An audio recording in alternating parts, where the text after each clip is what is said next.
Hello, everyone. This is John Maddox here with the, I guess I might as well just call it my 800-pound deadlift update. So we're at the week ending 6/7, June 7th, 2024.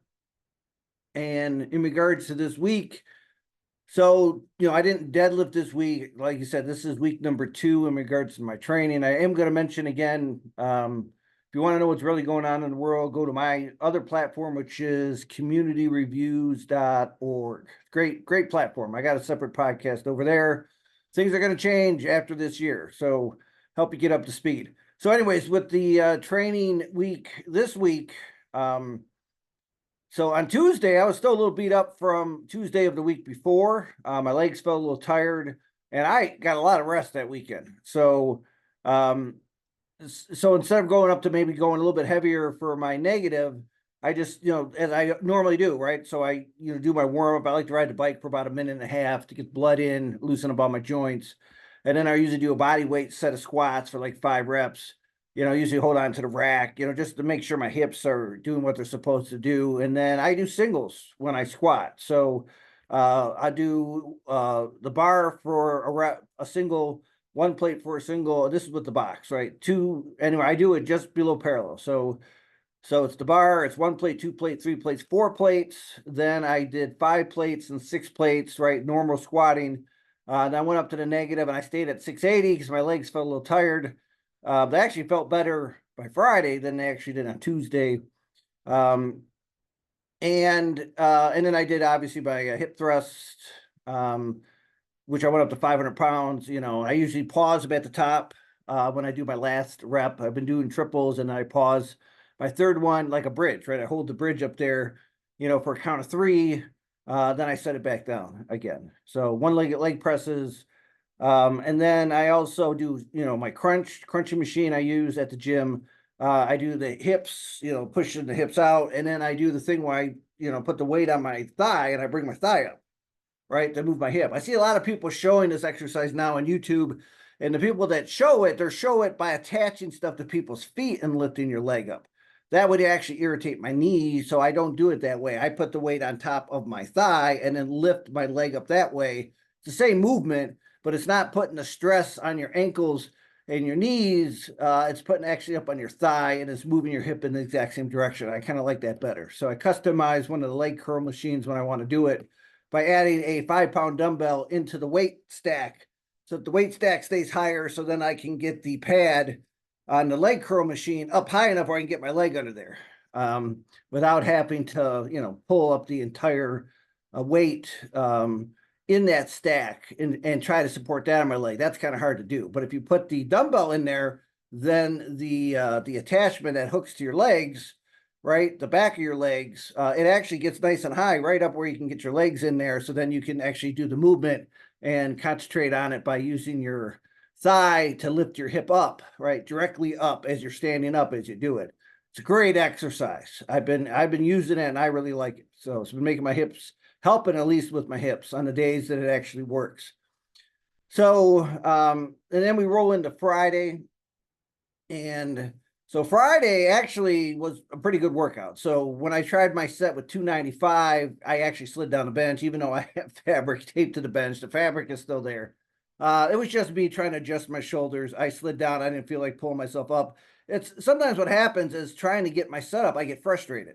And I'll just say, I tell Art to just set, you know what, just spot it off to me. And I'll just do the best that I can. So, and I did, I mean, the weight wasn't heavy, but I hit the upright on the way up and I still locked it out. So, and Art, obviously was cautious, because I hit the upright, but the weight's not heavy. Then I went up to 365 for the 2 board. I did that pretty smooth. Actually, I threw it off my chest so fast, I should say my stomach, because my stomach's getting big with all this weight gaining stuff, that I actually had to catch it because it jumped up, but I still locked it out pretty smooth.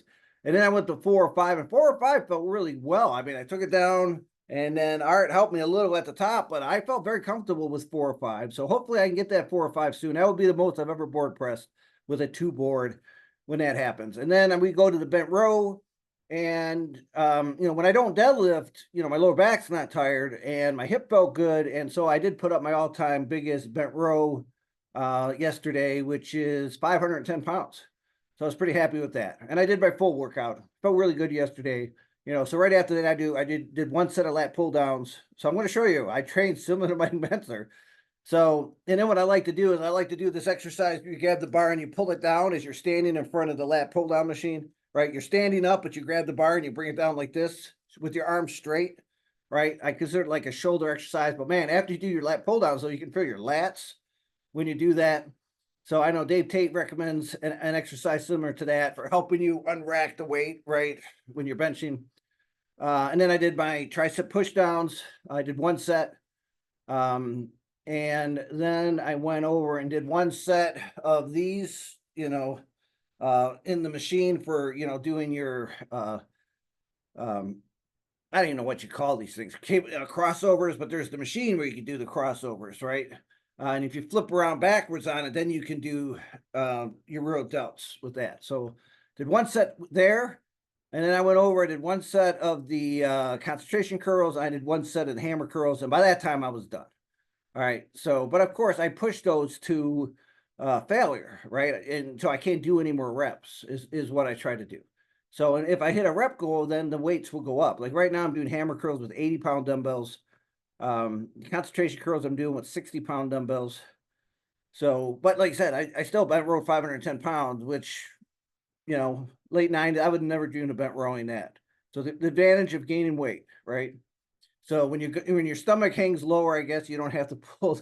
If you're doing a bent row, you don't have to pull the weight as high, right? Because you hit your stomach. So, but yeah. So actually, so even though I was a little tired early in the week, I felt really good yesterday. I've been really trying to work on getting sleep. I've been working. Obviously, I'm eating like crazy. So the eating's very important. And I did sign up for a meet. I'm actually going to do the 2024, and it's because of location. It's in Ohio. It's about a 4-hour drive for me. So it makes it easy. It's July 20th. It's the APF Summer Heat Push-Pull Meet, which is in West Lafayette, Ohio. And John Blackstone is the person putting on the meet. And so I've already mailed in my entry. This does not have an AAPF option. But for me to find a meet with an AAPF option, I would have either had to wait or I would have traveled farther. And to me, I just want to pull the deadlift, so I don't care. And as I've told people, I think the APF is the most user-friendly organization that's out there. So, and I ran, if people don't know this, I ran the first 3 AAPF meets in Michigan when they created that drug tested division, because Dan DeFleece, who ran it at that time, knew I was a USFPL guy, and he asked me to run it for him. So I ran the first 3 meets, and then later they combined them, which was the smart move to do. And this way, when you want to go to a meet, everyone from the same gym can go lift at the same meet. That's why it's awesome with the APF, by them creating the amateur division, which is the drug tested division. You can either go to the meet and use equipment if you want to, because if you got injuries, because they have a division where you wear equipment, right? They have the raw division. To me, it's the most user-friendly division there is for powerlifters, because everyone from the same gym can literally go to the same meet. And that's what makes it fun. Art Little's meet's coming up in November. He said he's going to do it that first weekend before the election, so it's going to be on the 3rd. And I don't know if he's going to add the bench component, but it's supposed to, at this point, I think it's just a deadlift. So I do plan on doing that meet, and I may pick one in September here too, because, now that I the hip still, like I said, it's not 100%, but it's getting better all the time. And I got to start, the best way to do 800 at a meet is to actually show up at a meet. So anyways, that's my update for this week. So John is going to a meet. It's going to be July 20th, unless something happens that stops me from going to the meet. And hopefully that's not going to happen. Daughter's out of school right now. She just started her driver's training, but that's going to be online. So, that starts the first week of July. So I should be able to sneak down here, get it out of the way, and hopefully, officially put 800 in the meet, which would be great. Because like I said, I do think I'm the oldest, if not one of the oldest to ever do it. So 58 plus at this point in time. And that's why I've been kind of putting this information out. I want to show people how I train. I want to show you that if you don't overtrain, you can get stronger, and it doesn't matter how old you are, right? So I'm planning to deadlift over 800 pounds when I'm 60. So hopefully I will not get hit by a truck or anything like that. But anyways, thanks a lot for coming over. and hear my journey here about deadlifting 800 pounds. Have yourself a great week.